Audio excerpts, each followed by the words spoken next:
ಕೀರ್ತಿ ಲಕ್ಷ್ಮಿಗೆ ಲಚ್ಚಿ ಅನ್ನೋದು ನೋಡಿ ಎಲ್ಲರಿಗೂ ಅನುಮಾನ ಶುರುವಾಗುತ್ತೆ. ವೈಷ್ಣವ್ ಕೇಳ್ತಾನೆ, ಕೀರ್ತಿ ಯಾಕೆ ಹೀಗಂತ ಇದ್ದಾಳೆ ಅಂತ. ಅಷ್ಟರಲ್ಲಿ ಕೀರ್ತಿ ಅಮ್ಮ ಕಾವೇರಿ ಜೈಲಿಗೆ ಹೋದಾಗಿನಿಂದ ಕೀರ್ತಿ ಲಕ್ಷ್ಮಿ ಒಟ್ಟಿಗೆ ಹೊಸ ಫ್ರೆಂಡ್ಶಿಪ್ ಶುರು ಮಾಡ್ತಾಳೆ ಅಂತ ಹೇಳಿ ಅದಕ್ಕೆ ಲಚ್ಚಿ ಅಂತ ಕರಿತಾ ಇದ್ದಾಳೆ ಅಂತ ಅಪ್ಪ ಸಹ ಹೇಳ್ತಾನೆ. ನಾನು ಅಷ್ಟೇ ದುಡುಕಿ ಅವಳ ಮೇಲೆ ಕೈಯೆಲ್ಲ ಮಾಡಿಬಿಟ್ಟಿದ್ದೆ, ಅವಳು ತುಂಬ ಕಷ್ಟ ಅನುಭವಿಸಿದ್ದಾಳೆ ಅಂತ ಹೇಳಿ ಬೇಜಾರಾಗ್ತಾನೆ. ಆದರೂ ಲಕ್ಷ್ಮಿ ಮನೆ ಹೋಗ್ತೀನಿ ಅಂದರೂ ಕೀರ್ತಿ ಬಿಡೋದಿಲ್ಲ. ನಂತರ ಕೀರ್ತಿಯನ್ನು ತಪ್ಪಿಕೊಂಡು ನಾನೇನು ಹೇಳಿದ್ರು ಹ್ಞೂ ಅಂತ ಹೇಳು ಅಂತ ನಿಧಾನವಾಗಿ ಹೇಳ್ತಾಳೆ. ಆಮೇಲೆ ಲಕ್ಷ್ಮಿ ಕೀರ್ತಿ ಹತ್ರ ನಾನು ಹೋಗಿ ಬರ್ತೀನಿ ಮನೆಗೆ ಅಂದಾಗ ಸರಿ ಅಂತ ಹೇಳ್ತಾಳೆ. ಆದರೆ ಗಂಗಾ ಮಾತ್ರ ಅಲ್ಲೇ ಇರ್ತಾಳೆ.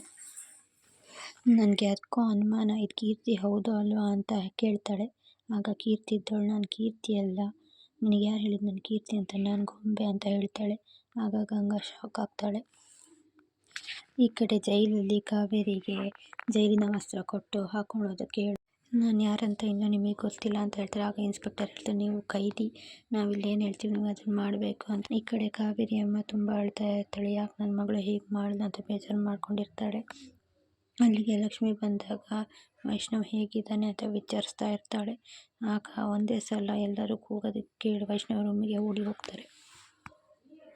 ಈ ಕಡೆ ವೈಷ್ಣವ್ ಅಮ್ಮ ಮಾಡಿದ ದ್ರೋಹವನ್ನು ತಡೆದುಕೊಳ್ಳಲಾಗದೆ ಅಮ್ಮ ಏನು ಕೊಡಿಸಿದ್ರು ಅಷ್ಟೂ ಬಟ್ಟೆ ಬರೆ ಎಲ್ಲವನ್ನು ಸುಟ್ಟಾಕಲು ಪ್ರಯತ್ನಿಸುತ್ತಾನೆ.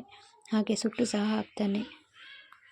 ವೈಷ್ಣವ್ ಅಪ್ಪ ಯಾಕೆ ಹೀಗೆ ಮಾಡ್ತಿದ್ದೆ ವೈಷ್ಣವ್ ಅಂತ ಕೇಳಿದಾಗ ಆಗ ವೈಷ್ಣವ್ ಹೇಳ್ತಾನೆ, ಅಮ್ಮ ಎಲ್ಲ ತನ್ನ ಸ್ವಾರ್ಥಕ್ಕಾಗಿ ಮಾಡಿದ್ದು, ನನ್ನ ಬಟ್ಟೆ ಬರೆ, ನನ್ನ ಓದು, ನನ್ನ ಮ್ಯೂಸಿಕ್ಕು ಪ್ರತಿಯೊಂದು ಅಮ್ಮಂಗೋಸ್ಕರನೇ ಮಾಡಿದ್ದು, ಎಲ್ಲ ಅವ್ರ ಸ್ವಾರ್ಥಕ್ಕಾಗಿಯೇ ಮಾಡ್ಕೊಂಡಿದ್ದು, ನಂದಂತ ಏನೂ ಇಲ್ಲ, ಅದ್ಯಾವುದು ಬೇಡ, ಅದ್ಯಾವ ನೆನಪು ಬೇಡ ಅಂತ ಗೋಳಾಡುತ್ತಾನೆ. ಯಾರು ಏನೇ ಹೇಳಿದರೂ ಸಮಾಧಾನ ಮಾಡಿಕೊಳ್ಳುವ ಸ್ಥಿತಿಯಲ್ಲಿ ವೈಷ್ಣವ್ ಇರುವುದಿಲ್ಲ.